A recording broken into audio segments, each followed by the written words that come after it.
Welcome to Angandari, the land of the red grasses, filled with sapir of all kinds. The celestial or angel folk sit high on their mountain, the homie folk, both human and elven, in their kingdoms to the east, the fauna folk to the south, the flora folk to the west, and deep underground are the long shut-away dwarves.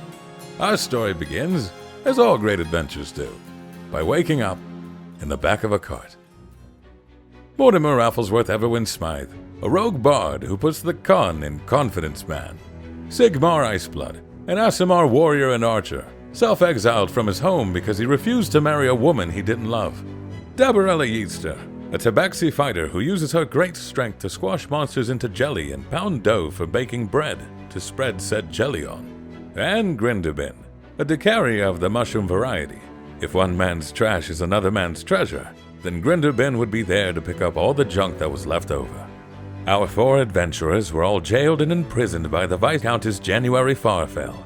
Their sentence was to hunt for treasure in dangerous caverns. If they found anything of value, they would be set free. And if they died, well, they died. The team found an ancient scroll to summon an undead horde, which they promptly used on January and her guards. While fleeing, Dabarella, Mortimer, Grindabin, and Sigmar came across a hidden human outpost. They witnessed the carnage of a large battle with a possibly unrelated horde of undead. After stopping a fight between a human guard named Barnacle Goldenfield and a Florafolk gangster named Davide Cornhole, this group of undead horde investigators made their way into the keep. Inside this fortress was the greatest treasure imaginable, Sigmar's ex-girlfriend. High noble Aasimar sorceress and all-around badass Egalier Frostbones, who was also breaking into the keep in an attempt to steal a powerful magical object known as the Jade Homunculus. After both threatening and flirting with Mortimer, Egalier offered the team a job. In exchange for stealing the homunculus, she would give to them treasures untold. The only problem was that it had already been stolen. While busy fighting ghost beds and ghost stoves, the dastardly Davide Cornhole ran off with the jade. In hot pursuit to the Florafolk city of Pippernell, our heroes stopped for croissants. While Dabarella learned to make delicious treats from the shop owner Bread and his skeleton friend Bonesy, the rest of the group picked a fight with the Marcus Fudge Ruckersford and his elven mistress Emily Cutesy. Now Mortimer insists that the fight pick them, but in either case, both Fudge and Cutesy wound up good and dead.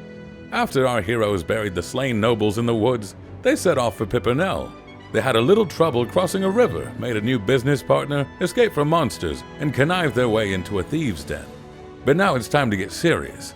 The Jade Homunculus was in the possession of Susan, the leader of the Black-Eyed Susans, a dangerous Florafolk gang. How would our heroes defeat the gang and escape with their lives? They lied. They just lied to the gang and ran away. There was a little bit of help from a battalion of centaurs that possibly had lasting consequences for the city and flora-fauna-folk relations. But for now, Grindabin, Mortimer, Sigmar, and Dabarella whisked the Jade Homunculus off to a secret grove. It turns out that trapped inside this massive person-shaped gem was the essence of an ethereal being named Jeremy. Jeremy told the tale of Mull Cutpurse, an evil wizard who imprisoned Jeremy in order to siphon the power of the ethereal plane for his dark magic. And when given their freedom by the group, Jeremy offered them one single boon of magic and power from that ethereal plane, as well as knowledge of great treasures in the form of other ethereal beings trapped in this world. The group learned about a colossal worm that lived under the celestial mountains with skin like iron and sharp gnarly spikes covering its body. This fearsome beast known as King Fuzzyhug also had an equally colossus platinum heart. As Season 2 began, our heroes kicked off this new adventure the only way they knew how, by lying to Egalier. They handed over the now empty husk of the Jade Homunculus and received a bounty of gold, weapons, and cooking gear. It was all they could ever want. The foursome found a town smack dab in the middle of Angandari known as Vivestige. There they purchased an abandoned old cat cafe to refurbish into a nightclub, the Adventurers Night Club. And by refurbished, I mean a low-level demolition crew accidentally blew it and themselves up while fighting with a demon. But that's another story, and one our heroes were not a part of, for they were off on an adventure of their own. Terrible earthquakes had been shaking the Aasimar towns, and they were blaming the newly discovered Jade statue. Egalier knew better, and so quietly sent the group deep under the celestial mountains to sort out the true cause. There, our heroes got into a fight with an old man named Moped Crimbenson and his best friend Shovel Albert. Moped was in charge of protecting the secret passage to the underground, and soon he and Albert joined the group to head deeper inside the mountain. They had a little trouble crossing a river. Mortimer almost died. They met a dwarf. Sigmar almost died. and then they discovered the great and hidden dwarven kingdom of Gorseiden. There, our heroes lied to dwarven royalty, the ever-straightforward Queen O, and had an epic battle with a giant robot. After winning the battle and winning over the hearts of the dwarves, the group split up.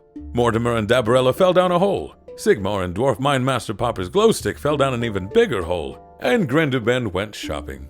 Sigmar and Poppers discovered the colossal caverns made by King Fuzzyhug. Dabarella and Mortimer discovered a new race of beings with human forms but flesh made of plant-like material. And Grindelben discovered a seedy pawn shop with bargains galore. Once they were all reunited, they were able to put together the true cause of the earthquakes.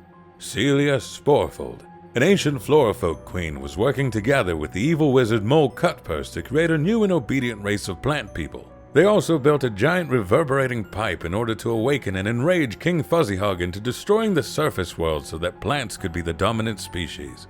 Celia had attempted to make a new species before, both with the human king Tidalin Jarmy and the dwarven king Fiddlediddle Frick, though both attempts were seemingly unsuccessful. That is, until after hundreds of years of underground gestation, the child of Celia Sporefold and Tidalin Jarmy sprouted fully and walked off to their new life as an adventuring salesman. They had no way to know that they were born Waveland and Jarmy, so instead, they simply called themselves Grindelben. The family reunion between Celia and Grindelben was cut short due to Mortimer exploding most of Celia, though what was left of her was pretty upset. While our heroes tried to escape this danger, they ran directly into the dwarven Queen O, who figured out that they were lying to her. They also ran into Agalier, who was lying to them, and Captain Becky Goodair, human knight, who was sent to capture the murderers of the noble Fudge Ruckersford. Just a real mess of a situation. After some half-truths, full lies, and half-shirts, Grindelben and Mortimer were able to convince the humans that Grindelben was of noble lineage, and that there was a bigger threat to face. That threat was Celia, who was unable to be talked down from her maniacal ways, and so they blew up the rest of her. However, there was still King Fuzzyhug, and while not at fault, he did cause the earthquakes. After feeding him a buffet of true emotions, our heroes found out that the king just wanted to sleep in a warm place for all eternity. So get this. Without investigating or even giving it much thought whatsoever, our heroes used a dark wizard's evil staff to transfer the essence of King Fuzzyhug into a frying pan. And only 2 of them got cursed in the process, which is pretty impressive. Now that the giant worm's body was lifeless, our heroes tore off every scrap of platinum from its corpse that they could. Sigmar lost a hand in the process, but they all gained 450 pounds of pure platinum, so it all evens out. Grindelben set up trade relations with the dwarves. Dabarella baked cookies. Sigmar got a new metal hand, and Mortimer had sexual relations with Agalier. Once they got back to Vivestige and began preparations for the Adventurers Nightclub, Grindelben and Dabarella had a curse obligation to fulfill. They needed to bring Mole's staff to a creepy cabin in the woods. Along the way, they met a helpful ghost, had a little trouble crossing a river, and fought a Dracula. Upon returning the staff to the cabin, the resurrected body of Mole Cutpurse was awakened, so our heroes murdered a naked old man, and with the help of Susan Shearfist, cleric of the Cairn Ferryman who helps usher the deceased into the afterlife, they made sure that Mole stayed dead this time. And at last, with all the questionable heroics out of the way, our group was able to get their nightclub up and running.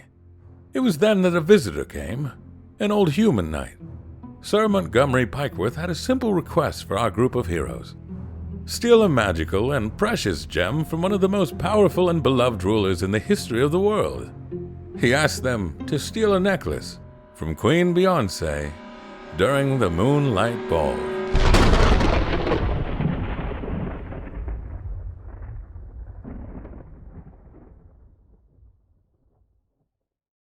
Good evening, ladies and gentlemen. Welcome to Adventure is Nigh to Club. I'd like to sing you a song about a very special lady who lived a very storied life, from lover to mother to psychotic terrorist to spreading cloud of destroyed vapor. This one's for you, and whatever ceiling you're currently dripping off. Celia, you're breaking my heart. You're shaking the ground in the mountain. Oh, Celia, your gigantic worm made the surface infirm, you old cow. Celia consorted with kings and pulled on some strings to spark conflicts.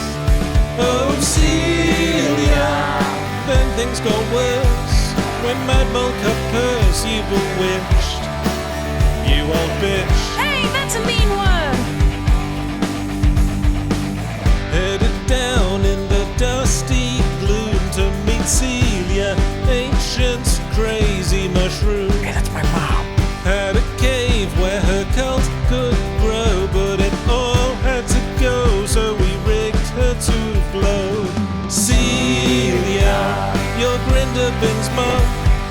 you were no chum to the surface.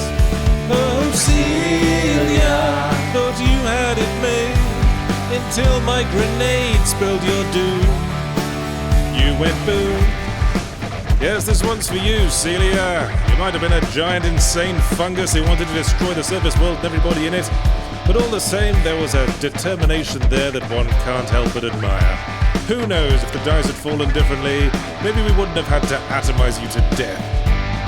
Celia, you might have passed on, but I think a little part of you will always stay with us. Yeah, her son's in our party.